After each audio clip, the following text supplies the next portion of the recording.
حضرت سید عائشہ صدیقہ رضی اللہ تعالی عنہا ارشاد فرماتی ہیں کہ شعبان کی 15ویں رات تھی، یعنی شب بارات کی رات۔ فرماتی ہیں شعبان کی 15ویں رات تھی، میں نے اچانک نظر ڈالی تو حضور میرے بستر میں تھے، پھر میری نظر پڑی تو حضور نہیں تھے۔ میرے دل میں گمان آیا، خیال آیا کہ شاید کسی اور زوجہ کی طرف حضور کا میلان تباہ ہو گیا ہو، وہاں تشریف لے گئے ہوں۔ فرماتی میں اٹھی باہر گئی تو نبی کریم علیہ السلام جنت البقیع میں تھے، قریب ایک جگہ پہ حضور دعائیں مانگ رہے تھے۔ فرماتے میں گیا تو حضور فرمانے لگے، ابو بکر کی بیٹی تو نے کیا گمان کیا کہ اللہ کا رسول تیری حق تلفی کرے گا؟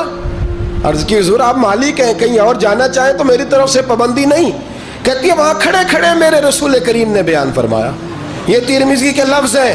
حضور نے فرمایا عائشہ یہ شعبان کی 15ویں رات ہے، مدینے میں سب سے زیادہ بکریاں بنو کلب کا قبیلہ پالتا تھا۔ فرمایا آج کی رات بنو کلب کے قبیلے کی بکریوں کی تعداد کے مطابق اللہ میری امت کے لوگوں کی بخشی فرما دے گا۔ یہ وہ رات ہے۔ جناب عائشہ صدیقہ رضی اللہ تعالی عنہ نے بات رات کو سنی تنہائی میں نبی پاک سے، رات کو تنہائی میں حضور سے سنی، سویرے جناب عائشہ نے کل امت کو بتائی۔ اگر یہ بات اہمیت والی نہ ہوتی تو بی بی صاحب آگے روایت کرتی، یہ کتابوں میں آتی، یہ لوگوں کو بتاتی۔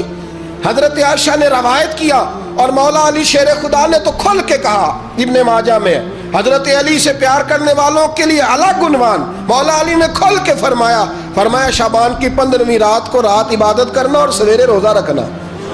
حضرت علی کے لفظ بائی نہیں سیاستہ میں، رات کو عبادت کرنا، دن کو روزہ رکھنا۔ ویسے تو رب کریم ہر روز تہجد کے وقت پہلے آسمان پر نزول اجلال فرماتا ہے اور لوگوں کو فرماتا ہے کوئی بخشش مانگنے والا؟ اور فرمایا ہر روز تہجد کے وقت یہ اعلان ہوتا ہے، پر شب بارات کو نا شروع رات سے یہ اعلان شروع ہو جاتا ہے۔ ادھر دیکھو میری طرف، مغرب سے اعلان شروع ہو جائے گا۔ اللہ کرے آپ کو سمجھ آئے، اللہ کرے آپ کو، اور بھائی یہاں بار لوٹ سیل لگ جائے، یہاں ابھی سیل لگ جائے، 5000 والا جوڑا 1500 میں تو رش ختم ہوگا۔ اور بھائی اگر یہ لگ جائے، چلو یہ تو دور کی بات ہے نا، ہم تو لنگر والے لوگ ہیں، اگر لنگر کا اعلان ہو جائے کہ بڑا تگڑا ہے، بڑا تگڑا، ہمارے ہاں تو شادی کی روٹی کھلتی ہے تو لوگ آخری روٹی سمجھ کے کھاتے ہیں، کہ شاید اللہ ماشاءاللہ یہ آخری ہے، اس کے بعد نہ ملے گی۔ جب اعلان ہوتا ہے اور دعوت ہوتی ہے کہ کھلا ہے جی کھاؤ، کیا حشر ہوتا ہے، کیا انداز ہے۔ مولا علی شیر خدا حدیث روایت کرتے ہیں، رنگ کیا ہے؟ فرمایا باقی راتوں میں نا تھوڑا سا پیکج ہوتا ہے، تھوڑا سا، آخری حصے میں رات کے شب برات کو نا رات چڑھتے ہی اللہ پہلے آسمان پر جو اس کی شان کے لائق ہے نزول جلال فرماتا ہے، اور پہلا جملہ یہ فرماتا ہے کوئی معافی مانگنے والا؟ اللہ کرے آپ کو سمجھ آئے، یعنی معافی دینے والا کہہ رہا ہے چلو آؤ ادھر آؤ ذرا معافی مانگو، میں معاف کرنے آیا ہوں، مانگو معافی۔ ہے کوئی معافی مانگنے والا؟ معاف کر دیں گے۔ اور آپ فرماتے ہیں ہے کوئی رزق مانگنے والا؟ وہ جو بڑی درخواستیں دیتے پھرتے ہیں نا مختلف اداروں میں، وہ ایک درخواست نا کل شب برات والی رات بھی دے۔ اللہ کرے آپ کو سمجھ آئے۔ وہ جو کہتے ہیں نا بڑی بڑی کمپنیوں میں نے اپلیکیشن جمع کرائی ہے تو کہیں کام نہیں بن رہا تو نسخہ دے رہا ہوں، ایک ایپلیکیشن کل رات بھی جمع کراؤ انشاءاللہ کام بن جائے گا۔ اور میں نہیں کہہ رہا، مولا علی شیر خدا فرما رہے ہیں، اور وہ خود نہیں فرما رہے، وہ نبی پاک کا فرمان نقل کر رہے ہیں، اور وہ رسول اللہ صلی اللہ علیہ وسلم کی بات نہیں بیان کر رہے، وہ کہتے ہیں رب فرماتا ہے کوئی روزی مانگنے والا؟ سارے سیٹھوں نوابوں جاگیرداروں کے پاس جا کے تھک گئے ہو، ایک دن میرے کہنے پر، ایک رات، ایک دیہڑی ذرا شب برات والی لگا کے تو دیکھو، پر شرط یہ ہے کہ یقین کامل ہو، ارادہ یہ، مطلب اللہ معاف کرے آپ نے ناراض نہیں ہونا، لیکن وہ ماحول اس طرح کا ہے کہ شب برات پہ ایک دو ساتھی کو کہا رات کو عبادت کر کہتے جی وہ تو ٹھیک ہے پر سویرے چھٹی نہیں، کام کرنا ہے۔ یعنی رب کہہ رہا ہے کہ تو آ جا شب برات کی رات، جو مانگے گا وہ تجھے، لیکن یہ ادھر نہیں توجہ کر رہا، یہ کہتا ہے سویرے 10 بجے دکان نہ کھلی تو مشکل ہو جائے گی، دفتر نہ گیا تو حالات آپ دیکھیں ذرا۔ اب جب یقین اس طرح کا ہو تو پھر تو بھائی ساری زندگی اداروں میں درخواستیں دینی ہے، پھر آپ جیسا آپ کا مزاج ہوگا، اللہ تعالیٰ تو بندے کے گمان کے قریب ہے۔ تو میرے رسول پاک علیہ السلام نے ہمیں یہ میسج دیا، پیغام دیا، فرمایا اس رات جو اولاد مانگے گا رب اسے بھی عطا فرمائے گا، اس رات جو اللہ سے بخشش مانگے گا اللہ اسے بھی دے گا، اس رات جو رب کریم سے عزت مانگے گا اللہ اسے بھی عطا کرے گا۔ شارحین نے لکھا اس رات جو رب سے پردہ پوشی مانگے گا اللہ اسے پردہ پوشی بھی عطا کرے گا، جو جنت کا سوالی ہوگا رب اپنے فضل سے عطا فرمائے گا۔ کوشش فرمائیں، کوشش فرمائیں۔ 10 محرم کو ہمارے ہاں لوگ جاتے ہیں قبرستان، وہ کسی حدیث سے ثابت نہیں، میں منع نہیں کر رہا، جائیں 9 محرم کو جائیں، 10 کو جائیں، 11 کو جائیں، 8 کو جائیں، سفر میں جائیں، ربیع الاول میں جائیں، قبرستان میں جب بھی جائیں منع نہیں ہے، لیکن شب برات والی رات تو خود رسول کریم گئے ہیں نا قبرستان۔ اور جو بات میں نے سمجھانی ہے اس کو سمجھیں، نبی پاک کی والدہ کا مزار نہیں ہے وہاں جنت البقیع میں، حضور کے کو بھائی بہن، حضور کیا کرنے گئے؟ امت کی بخشش کے لیے گئے۔ شب برات کی رات لالچی نہ بنے کہ صرف میں نے اپنے لیے روزی مانگنی ہے، کل امت کے لیے مانگے رب کریم سے، مانگے اپنے بھائی کے لیے، مانگے اپنی بہن کے لیے، مانگے اپنے بیٹے کے لیے، مانگے اپنی بیٹی کے لیے، مانگے اللہ کریم سے۔ یہ مانگنے کی رات ہے۔ پچھلی راتی رحمت رب دی کرے بلند آوازہ، بخشش منگن وارے کارن کھلا جے دروازہ، آئیں اللہ کی بارگاہ میں اس رات کو کھل کے دعا مانگیں۔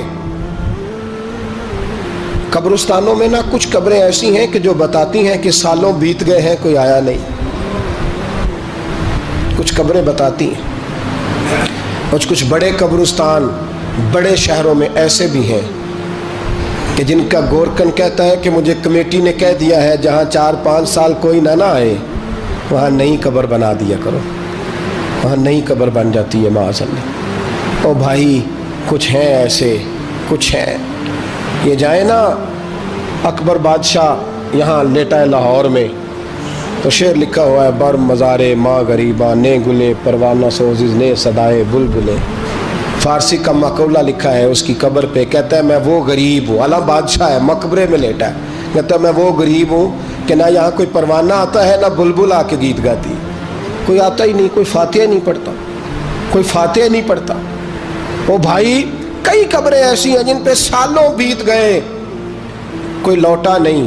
اور مشکات میں حدیث ہے، میرے نبی کریم علیہ السلام نے فرمایا جو قبر میں ہوتا ہے وہ تو اس آدمی کی طرح ہے جو دریا میں ڈوب رہا ہے اور وہ انتظار کر رہا ہے کہ میرا بیٹا میرے لیے دعا مانگے، میری بیٹی دعا مانگے، پر بیٹے کو تو 27 سال ہو گئے، ملک سے باہر ہے، کاغذ بنے گے تو ابے کی قبر پہ آئے گا نا، اس کے تو کاغذات ہی نہیں مکمل ہو رہے، وہ بیٹے کو تو مشکل ہے بڑی، وہ تو کاغذات نہیں بن رہے، وہ تو دولت کا مطالبہ پورا ہوگا تو جب ہی وہ کام ہوگا نا۔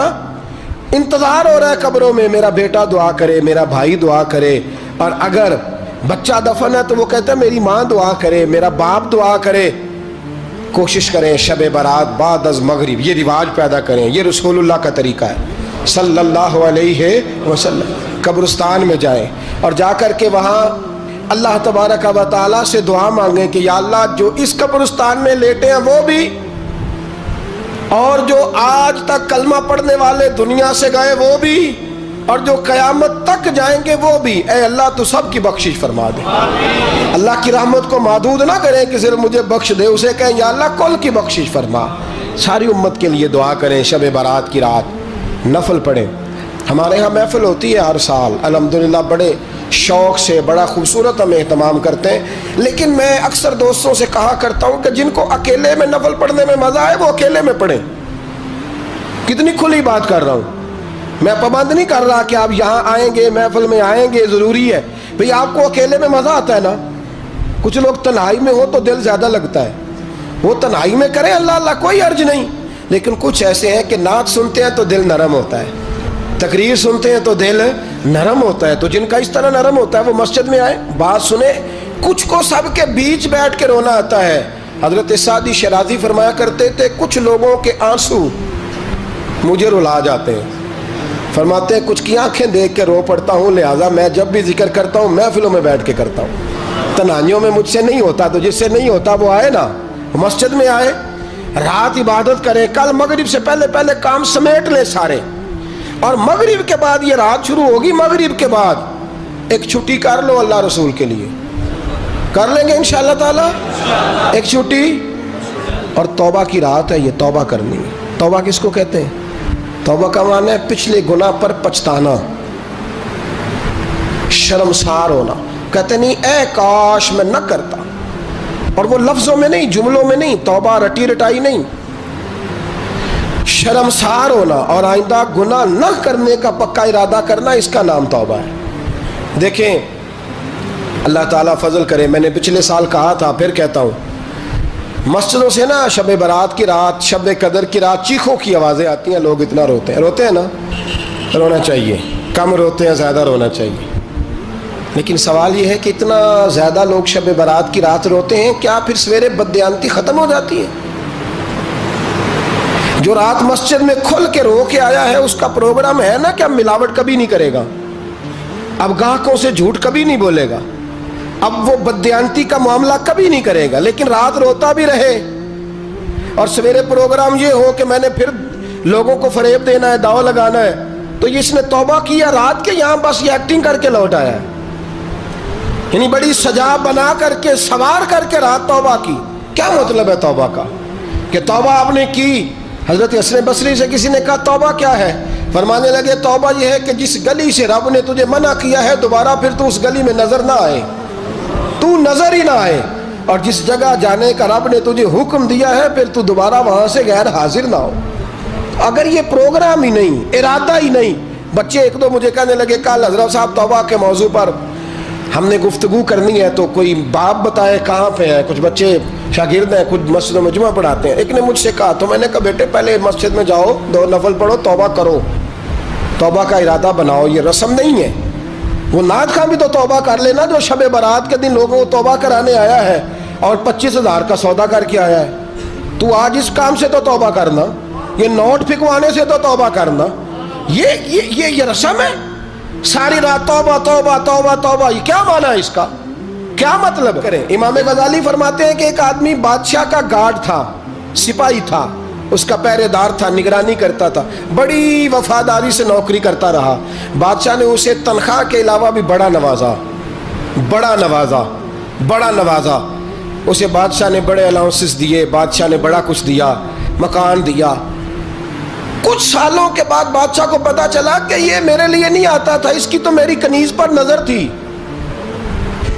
اس نے تو رات کی ڈیوٹی اس لیے لگوائی تھی کہ کنیز پر نظر تھی. تو امام فرماتے ہیں کہ بتاؤ پھر وہ بادشاہ اس کے ساتھ کیا سلوک کرے گا؟ وہ کیا سلوک کرے گا؟ تو لوگ کہنے لگے حضور لگتا یہ ہے کہ وہ نا 4-5 حصوں میں کاٹ کے تو کتوں کے آگے پھینکے گا. آپ فرمانے لگے میرا رب تو بڑا ہی کریم ہے، وہ تو ایسے نہیں کرتا. لیکن بتلاؤ اگر اسے پتہ چلے کہ یہ رسم کے لیے آیا ہے، اس کی تو نظر ہی مال پہ ہے، یہ تو سویرے بدلے گا نہیں، یہ تو دھوکہ دے رہا ہے، یہ تو توبہ کرنے آیا ہی نہیں، اس نے تو ڈھونگ رچایا ہے، اسے تو پہلے سے خبر ہے. تو پھر تم کیا امید رکھتے ہو؟ پھر کیا رویہ رکھتے ہو؟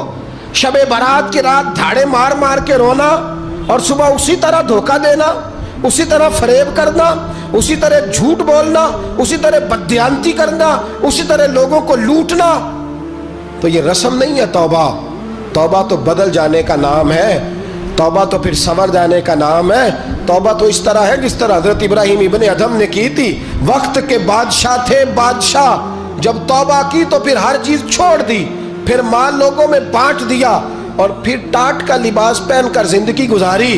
لوگوں نے کہا حضور یہ تبدیلی ہے. فرمایا تبدیلی نہیں، یہ میری توبہ ہے، یہ میری توبہ ہے. جب توبہ کی تو پھر بدل کے کی، جب توبہ کی تو پھر تبدیل کیا آپ نے. یہ کیا توبہ ہوئی؟ ساری رات روتے رہے، سویرے دکان پہ جا کے پھر قسم اٹھائی کہ مجھے تو پڑتا ہی 11,000 کا ہے. یہ توبہ ہے؟ تو آپ نے اور میں نے توبہ کرنی ہے تو انشاءاللہ تعالیٰ اس طرح کرنی ہے کہ پھر 15ویں شعبان کو بدل جائے. یہ جو موقع آتے ہیں نا شب برات کے، شب قدر کے، یہ بنیادی طور پر اللہ تعالیٰ کی طرف سے دی ہوا موقع ہوتا ہے کہ چلو تمہیں چانس دیتے ہیں، تمہیں چانس دیتے ہیں. پابندی کوئی نہیں، لیکن رب کی طرف سے نا موقع ملتا ہے. چلو تمہیں ایک موقع دیتے ہیں، چلو اپنے آپ کو کلیئر کر لو، تمہیں موقع دیتے ہیں. یا اللہ کیا کرے؟ کچھ بھی نہیں، آ کے نا سچے دل سے 2 رکعتیں پڑھ کے توبہ کرو، عرش کا مالک پچھلے سارے ہی معاف کر دے گا. کچھ بھی نہیں، آؤ موقع ہے. ان لوگوں کی باتوں پہ نہ جائیں جو بلا وجہ پریشان کرتے ہیں. ہمیں بھی روز ہی سوال آتے ہیں، دل نہیں کرتا، کچھ باتیں ایسی ہیں جو کرنے کو طبیعت نہیں چاہتی، میں کروں گا بھی نہیں. لوگوں کو شب برات کا حوالہ بھی نہیں مل رہا، حالانکہ ترمذی شریف میں حدیث موجود ہے، صحاح ستہ کی روایت ہے، ترمذی میں موجود ہے۔ پہلے کہتے ہیں صحاح ستہ سے دکھاؤ، جب صحاح ستہ سے مل گئی تو آپ اور کدھر جانا ہے؟ اور ابن ماجہ میں موجود ہے مولا علی کی روایت، اور ذرا ترتیب دیکھیے گا، یہ ترمذی کی حدیث ہے، امام ترمذی نے تو پورا باب باندھا ہے 15ویں شعبان پر، پورا باب۔ اب تمہاری مرضی ہے، اگر تم نئی بات کو سمجھنا چاہتے۔